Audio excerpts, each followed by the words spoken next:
দেশে কি আওয়ামী লীগের বড়ই অভাব পড়েছে, যার জন্য সাধারণ মানুষকে মিথ্যা মামলা দিয়ে এভাবে হয়রানি করা হচ্ছে?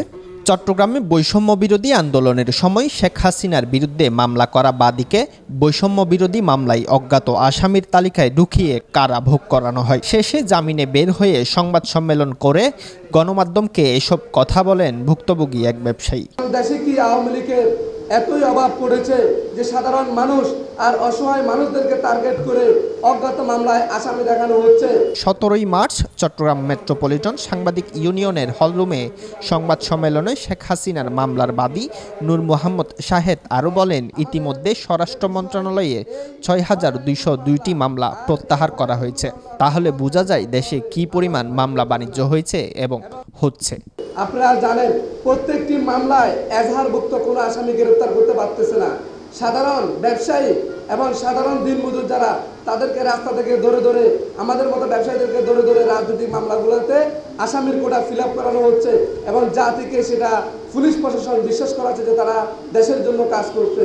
আসলে সম্পূর্ণ এটি একটি, আপনারা জানেন, সকল ব্যবসায়ীকে টার্গেট করে করে মামলা বাণিজ্যগুলো চলতেছে। তিনি প্রধান উপদেষ্টার দৃষ্টি আকর্ষণ করে বলেন, আমি শেখ হাসিনার বিরুদ্ধে মামলা করায় একাধিকবার হামলা এবং অপহরণের শিকার হয়েছি। মামলা করেও সুরাহা পায়নি, বরং শেষমেশ আমাকে বৈষম্য বিরোধীর মামলায় ফাঁসানো হয়েছে। ভবিষ্যতে যেন আর কোনো সাধারণ মানুষ বা ব্যবসায়ীকে হয়রানি করা না হয়, মিথ্যা মামলা দিয়ে ফাঁসানো না হয়। আমরা মাননীয় প্রধান উপদেষ্টার কাছে একটি অনুরোধ রাখবো, প্রশাসন কর্তৃক ভুয়া মামলা আর কত মানুষ অসহায় মানুষগুলো কষ্ট পাবে।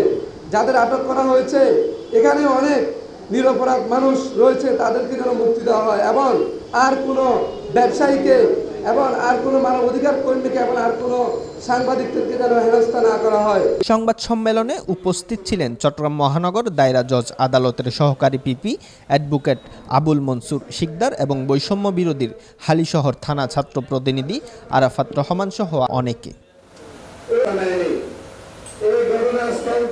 নিউজ ডেস্ক, দৈনিক আজাদী।